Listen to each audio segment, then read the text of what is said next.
ओम नमो भगवते वासुदेवाय। जय श्री हरि। आप सभी भक्तों पर लक्ष्मी नारायण भगवान की कृपा सदा सर्वदा बनी रहे।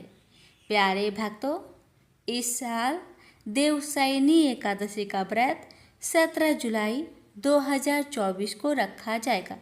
देवशयनी एकादशी को हरिशयनी एकादशी भी कहा जाता है।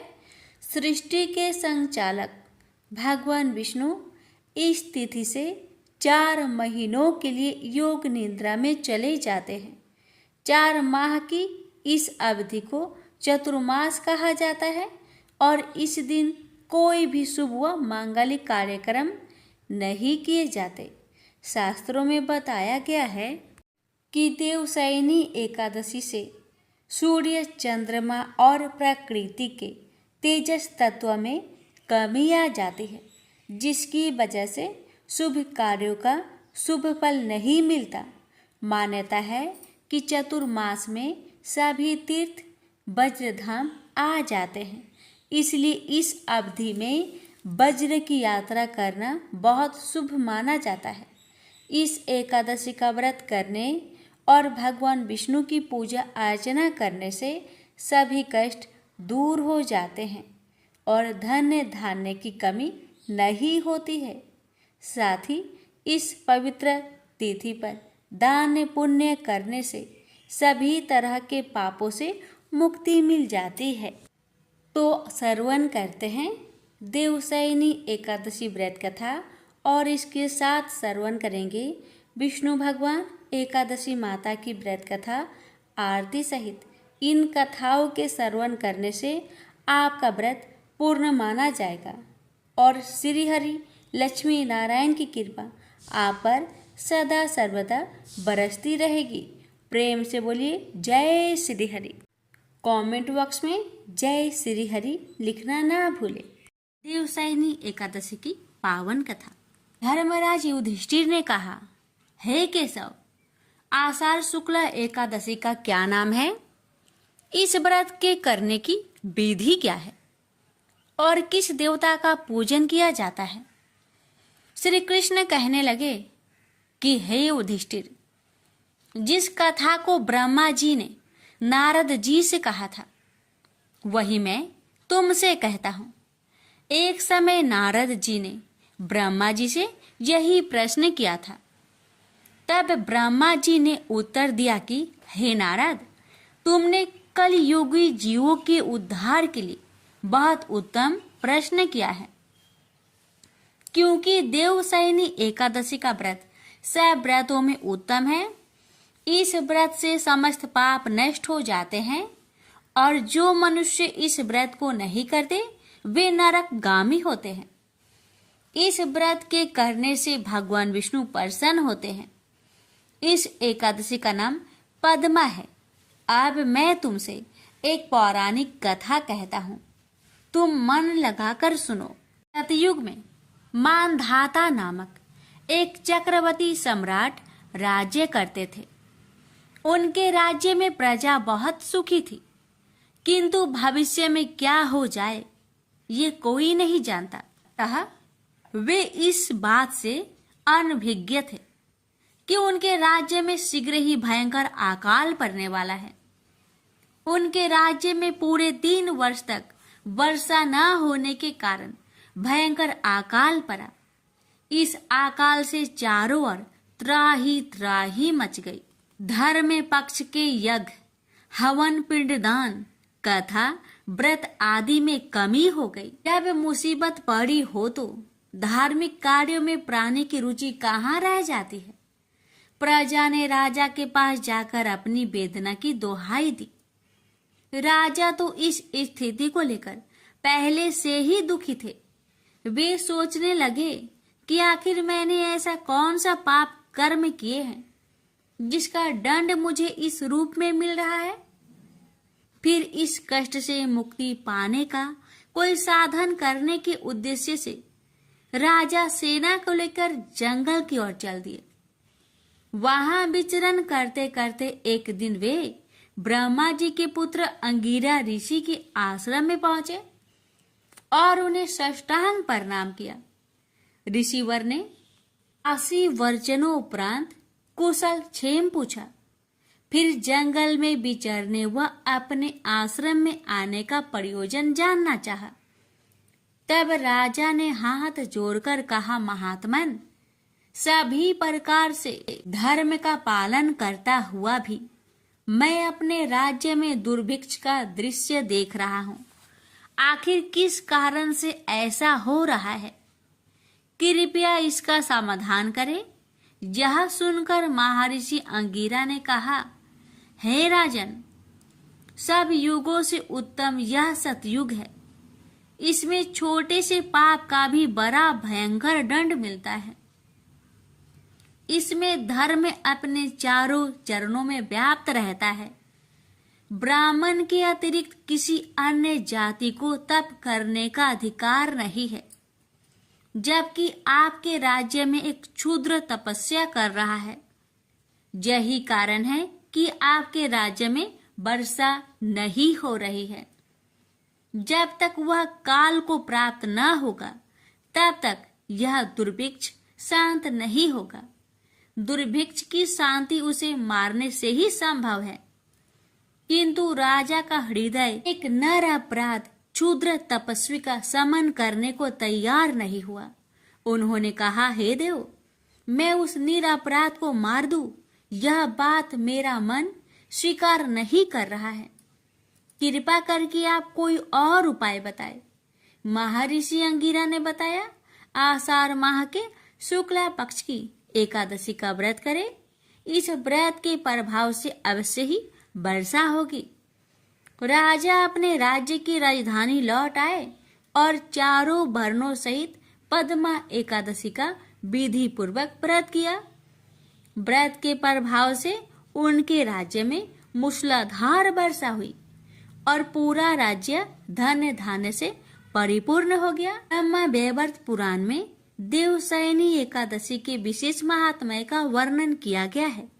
इस व्रत से प्राणी की समस्त मनोकामनाएं पूर्ण होती है। राजा मिल एक सदाचारी ब्राह्मण था। वह कन्याकुब्ज प्रदेश में रहता था।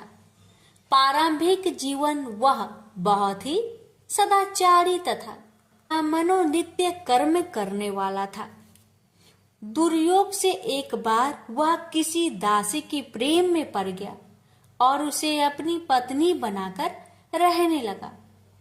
उसकी कुसंगति के कारण उसके विचार दूषित हो गए और दुष्कर्मों से वह अपनी जीविका चलाने लगा। वह लूटपाट तथा हत्या जैसे बुरे कार्य में हमेशा लगा रहता था। दासी से इसके 10 पुत्र थे। उनमें से सबसे छोटे पुत्र से उसे बड़ा मोह था। उसका नाम उसने नारायण रखा था। अक्सर वह उसे हमेशा नारायण नारायण कहकर पुकारता था। उसके अन्य बेटे उसकी कोई परवाह नहीं करते थे तथा वे भी उसी की तरह दुष्ट कर्मों में लगे रहते थे।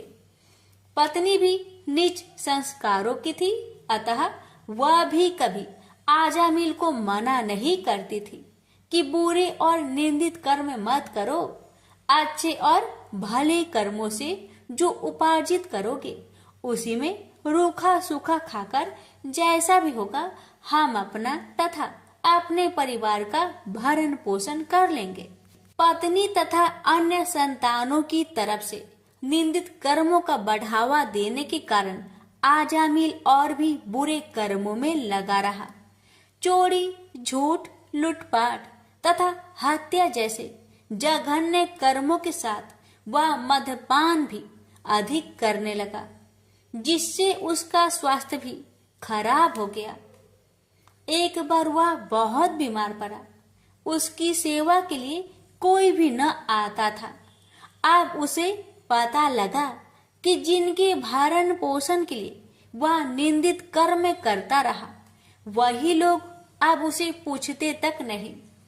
बीमारी के कारण वह अशक्त होकर खाट पर ही पड़ा रहता था। उसमें स्वयं उठने बैठने तथा चलने फिरने की शक्ति भी न रही।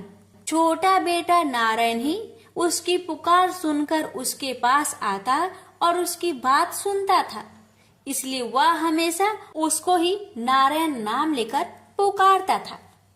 उसको असाध्य रोग हो गया था। एक दिन उसे जब आभास हुआ कि अब वह नहीं बचेगा और उसका प्रांत हो जाएगा, तो व्याकुल होकर वह अपने छोटे पुत्र को नारायण नारायण कहकर पुकारने लगा। जब तक नारायण उसके पास नहीं पहुंचा, उसने नारायण नारायण की रट लगाए रखी। नारायण जब उसके पास आया तो जीवन से निराश विहल हो उसके हाथ पकड़कर कहा, नारायण नारायण तू आ गया है। इतना कहते कहते ही उसका प्रांत हो गया। रात होने पर उसके जीव को लेने यमदूत आ पहुंचे और वे आजामिल के जीव को लेकर यमलोक चले जाए। इससे पहले ही बैकुंठ से विष्णु के दूत आ गए और उन्होंने यमदूतों से कहा, आजामिल के जीव को तुम लोग नरक नहीं ले जा सकते। मरते समय इसने कई बार विष्णु को नारायण नारायण कहकर पुकारा था, अतः अब यह जीव स्वर्ग का अधिकारी है। यमदूत हंसकर बोले, इसके सारे जीवन का लेखा जोखा चित्रगुप्त की बही में लिखा है। उसके अनुसार यह पूरे जीवन में हमेशा निंदित और पाप कर्मों में लिप्त रहा है। तुम जो नारायण की बात करते हो, तो यह नारायण के रूप में विष्णु भगवान को नहीं पुकार रहा था, यह तो अपने छोटे बेटे को उसका नाम लेकर बुला रहा था। विष्णु दूतों ने कहा, प्रारंभिक जीवन में यह सत्कर्मी था। एक स्त्री की कुसंगति में पड़कर इसने पाप कर्म किए हैं। इस सब के बाद बेटे के नाम के बहाने ही सही यह हमेशा नारायण नारायण कहता रहता था और अंत समय तो इसने नारायण नारायण कहते अपने प्राण त्यागे। इसलिए यह जीव इतने पुण्य से ही स्वर्ग का अधिकारी है, इसको हम स्वर्ग ले जाएंगे। इस प्रकार आजामिल नारायण नाम की महिमा से स्वर्ग का अधिकारी बना। तो प्रेम से बोलिए जय श्री हरि। एक लड़का सूट बूट पहनकर अपने ससुराल पत्नी को लेने जा रहा था। रास्ते में एक गाय कीचड़ में फंसी हुई थी। वह लड़के से कहने लगी कि बेटा, मैं कीचड़ में फंसी हूँ, मुझे हाथ देकर बाहर निकालो। वह कहने लगा, नहीं नहीं, यदि मैं कीचड़ में हाथ डालूंगा तो मेरे कपड़े गंदे हो जाएंगे। मुझे तो अपनी पत्नी को लेने ससुराल जाना है। वह गाय क्रोधित होकर श्राप देती है, अच्छा तुम ससुराल जाओ, तुम वहां पर नहाओगे तो आधा गधा और खाना खाओगे तो पूरा गधा बनोगे। वह ससुराल पहुंच जाता है और उसके साले कहते हैं कि जीजा जी आप नहा धोकर खाना खा लो। तब वह कहता है कि मैं नहीं नहाऊंगा। तब वह कहते हैं ठीक है आप खाना खा लो। तब वह खाने से भी इनकार कर देता है। सब परेशान हो जाते हैं, जीजा ऐसा क्यों कर रहे हैं, ना तो नहा रहे हैं ना ही खाना खा रहे हैं। तब उसकी पत्नी कहती है कि आप क्यों नहीं नहाते या खाते हो। तब वह लड़का गाय की बात अपनी पत्नी से बताता है और कहता है कि मुझे गाय ने श्राप दिया है कि नहाऊंगा तो आधा गधा व खाऊंगा तो पूरा गधा बन जाऊंगा। तब पत्नी कहती है कि कोई बात नहीं, आप नहा लीजिए व कुछ खा लीजिए, मैं वचन देती हूँ कि मैं आपका साथ दूंगी। तब वह लड़का अपनी पत्नी की बात सुनकर नहाने के लिए तैयार हो जाता है और खाने बैठता है तो पूरा गधा बन जाता है। सब उसको गधा समझकर भगाने लगते हैं। तो पत्नी उनसे कहती है कि इसे मत मारो, ये मेरे पति हैं, इसे गाय का श्राप लग गया था इसलिए ये गधे बन गए हैं। आप मुझे इसके साथ ही विदा कीजिए। आप उसे उस गधे के साथ विदा कर देते हैं। वह गधे को लेकर एक जगह झाड़ के पीछे डेरा डालती है। दिन भर मेहनत मजूरी करती है और 12 आना गधे पर खर्च करती है और 4 आने खुद पर खर्च करती है और बोझ गधे पर न डालकर खुद ढोती है। इस प्रकार वह रोज करती है।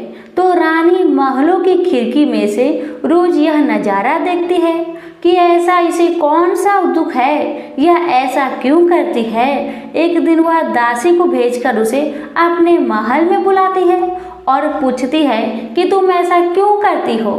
तब वह कहती है, तुम वचन भरोगी, तुम मेरी मदद करोगी तो मैं तुम्हें अपना दुख बताऊंगी। रानी वचन भरती है कि बहन मैं वचन भरती हूँ। तब वह सारी बात बताती है और कहती है, इस प्रकार मेरे पति श्राप के वचन से गधा बन गए। तब रानी पूछती है कि इसका उपाय क्या है। तब वह बताती है, यदि किसी ने 24 एकादशी करी होगी, वह संकल्प करके इसे 24 एकादशी दे दो, मेरे पति पहले की तरह ठीक हो जाएंगे। तब राज्य में ऐलान किया जाता है कि 24 एकादशी जिसने भी की हो वह राज दरबार में आए। अब एक बुढ़िया को लाया जाता है। जैसे बुढ़िया संकल्प करके एकादशी देती हुई नहाती है, उसके नहाने का पानी उस गधे पर गिरता है। वैसे वैसे वह गाय लड़के के रूप में आ जाता है। बुढ़िया लालच करके एक एकादशी व्रत रख लेती है तो उसका एक कान गधे का रह जाता है। सब कहते हैं ये क्या हुआ। तब बुढ़िया कहती है कि मैं भूखी प्यासी मरी सो, मेरे पास एक एकादशी तो रहने दो। तब सब कहते हैं नहीं, तुमने संकल्प किया है तो सारी एकादशी इस लड़के को दो, वरना यह पूरी तरह लड़का नहीं बन पाएगा। अब वह बुढ़िया सारी एकादशी उस लड़के को दे देती है और वह गधा पूरी तरह लड़का बन जाता है। राजा सारे राज्य में ऐलान करते हैं कि जिनके भी बन पड़े एकादशी करो, एकादशी जैसा दूसरा व्रत नहीं। प्रेम से बोलिए एकादशी माता की जय। ओम जय एकादशी, जय एकादशी, जय एकादशी माता। विष्णु पूजा व्रत को धारण कर शक्ति मुक्ति पाता। ओम जय एकादशी माता, तेरे नाम गिनाऊं देवी भक्ति प्रदान करने। गण गौरव की देनी माता शास्त्रों में बरनी। ओम जय एकादशी माता, मार्गशीर्ष के कृष्णा पक्ष की उत्पन्ना विश्वातारिणी जन्मी। शुक्ल पक्ष में हुई मोक्षदा मुक्तिदाता बनाई। ओम जय एकादशी माता, पौष के कृष्णा पक्ष की सफला नामक है। शुक्ल पक्ष में होए पुत्र दा आनंद अधिक रहे। ओम जय एकादशी माता, नाम सटटिला माघ मास में कृष्ण पक्ष आवे। शुक्ल पक्ष में जया कहावे, विजय सदा पावे। ओम जय एकादशी माता, विजया फाल्गुन कृष्ण पक्ष में शुक्ल आमल की। पाप मोचनी कृष्ण पक्ष में चैत्र महाबली की। ओम जय एकादशी माता, चैत्र शुक्ल में नाम कामदा धन देने वाली। नाम बरुथनी कृष्ण पक्ष में वैशाख महावाली। ओम जय एकादशी माता, शुक्ल पक्ष में होई मोहिनी अपरा ज्येष्ठ कृष्ण पक्षी। नाम निर्जला सब सुख करने कृष्ण पक्ष रखी। ओम जय एकादशी माता, योगिनी नाम आषाढ़ में जानो कृष्ण पक्ष करनी। देव सैनी नाम कहायो शुक्ल पक्ष धरनी। ओम जय एकादशी माता, कामिका श्रावण मास में आवे कृष्ण पक्ष कहिए। श्रावण शुक्ल होए पवित्र आनंद से रहिए। सावन शुक्ल होए पवित्र आनंद से रहिए। ओम जय एकादशी माता, जा भाद्रपदे कृष्ण पक्ष की परिवर्तनी शुक्ला। इंद्रा आश्विन कृष्ण पक्ष में व्रत से भाव सागर निकला। ओम जय एकादशी माता, पापंकुशा है शुक्ला पक्ष में आप हरण हारी। रमा मास कार्तिक में आवे सुखदायके भारी। ओम जय एकादशी माता। देवोत्थानी शुक्ल पक्ष की दुख नाशके मैया। देवोत्थानी शुक्ल पक्ष की दुख नाशके मैया। पावन मास में करूँ विनती पार करो नैया। पावन मास में करूँ विनती पार करो नैया। ओम जय एकादशी माता। परमा कृष्ण पक्ष में होती जन मंगल करनी। परमा कृष्ण पक्ष में होती जन मंगल करनी। शुक्ल मास में होए पद्मिनी दुख दरिद्र हरनी। शुक्ल मास में होए पद्मिनी दुख दरिद्र हरनी।